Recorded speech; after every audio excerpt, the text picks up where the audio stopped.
If you're healing alone, this is for you.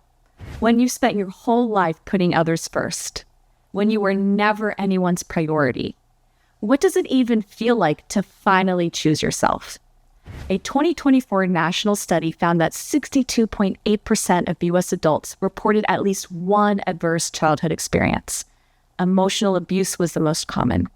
If you learned that love had to be earned by being quiet, good, or obedient, if you believed love meant giving others what they wanted, no matter the cost, you began to think love was conditional, that it had to come from someone else. You gave to your mother, who made you feel like you were never enough. You gave to your father, who was barely there. You gave to the friend who only took. And you kept giving, hoping that someone might finally choose you back.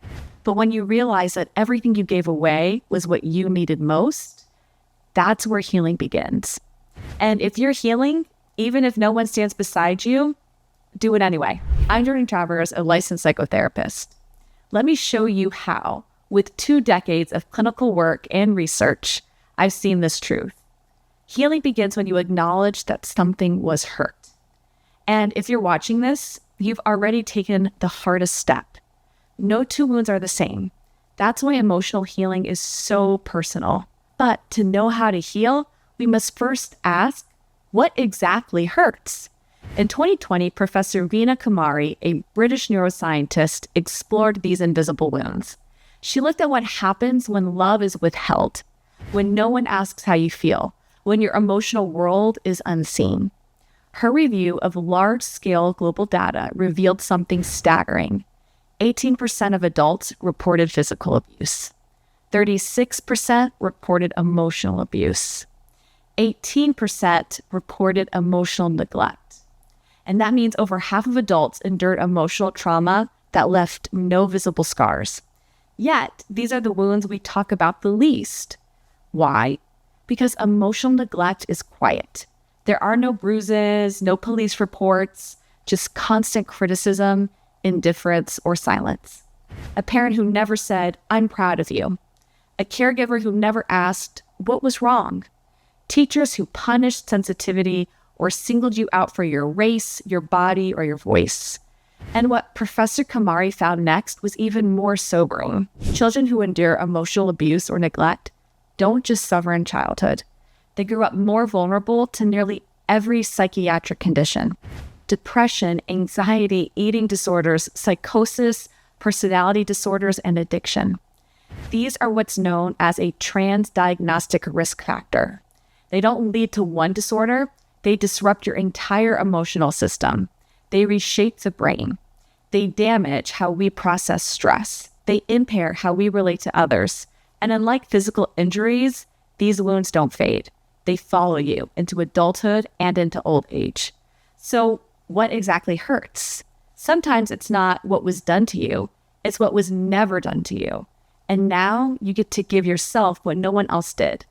Love, safety, understanding, the right to take up space.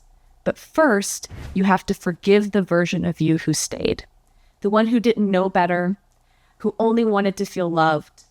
That's where true healing begins. When you let go of shame, guilt, blame, and accept yourself and the versions of your past. Let me tell you about a study that changed everything we know about healing. In 2013, neuroscientists in Pisa, Italy, wanted to see what happens in the brain when someone truly forgives. Not saying that they forgive, but actually feeling it. They scanned the brains of 10 healthy volunteers, no trauma histories, while showing them 30 scenarios: betrayal, unfair blame, humiliation. In half the scenarios, participants were told to forgive. In the other half, they held a grudge. They imagined revenge. What they found was remarkable.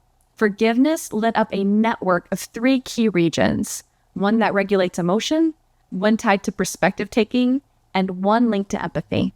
In other words, healing is not just emotional, it's cognitive. It's a process of reframing, of choosing peace, of seeing humanity in others. And the more vividly participants forgave, the more relief they felt, the stronger the brain connection became. This wasn't spiritual bypassing. Forgiveness was effortful. It required regulation, perspective, and a deep decision to not stay stuck. But it worked. Forgiveness then isn't just a virtue. It's a trainable biological process that frees your mind from pain. Not because what happened was okay, but because you deserve peace. So start by forgiving yourself for carrying guilt, for staying silent, for still wanting love from the people who hurt you. You weren't weak, you were surviving. Now, let's make a promise. I will give myself all the love that I deserve.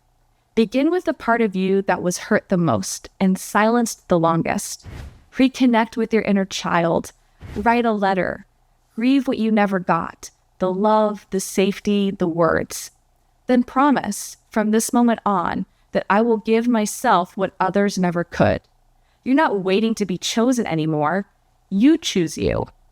Or do this. Stand in front of a mirror, look into your own eyes, and say you are safe now. Even if it feels strange, actually, especially if it does. It's not cliche, that's rewiring. That's where it begins. Next, and you might already be doing this, show up for yourself in small and consistent ways. Journal when triggers hit. Let the emotion move through you. Don't just analyze it. Use prompts like, what am I feeling right now? Where is this coming from? Or what does my younger self need to hear today? If you feel like crying, let yourself. That's something old being released. Practice daily self-compassion and interrupt self-blame with small rituals. Talk gently to yourself in the mirror. Place a hand on your chest during difficult moments. Whisper, it's okay to feel this, or I've got you. Say it even if it feels fake. That's how it starts. Eventually, it becomes parenting yourself the way that no one ever did. Create a safe physical space, make your room cozy, or claim just a few quiet moments to regulate. Take short breaks during the day to breathe, walk, or ground yourself. Even 5 minutes away from people can reset your nervous system. And if all of that feels hard, if you've lived your whole life believing that you're not enough, listen to this. In 2017, a group of researchers asked a question that haunts many of us. Can you actually change how you feel about yourself? They gathered people struggling with low self-esteem, not just sadness, but shame, isolation, and beliefs like I'm worthless. They gave them 10 weeks. Half did CBT, challenging distorted thoughts, and the other half did EMDR, reprocessing painful memories that shaped those beliefs. Week by week, something shifted. By the end, self-esteem scores had doubled. The voices in their heads got quieter. Symptoms of depression, anxiety, and social fear began to ease. And 3 months later, those gains held. No magic, no overnight fix, just 10 weeks of showing up. And for 60% of them, it was enough to feel something they hadn't felt in years. Better. So if you're wondering whether healing is possible, it is. And it doesn't have to start big. It starts with one choice, to show up for yourself. And if you finally feel ready to start your healing journey with guided support, I'd be honored to help you. I'm Jordan Travers. I'm the clinical director of Awake Therapy, and you can find my booking link in the description below. Until next time, bye.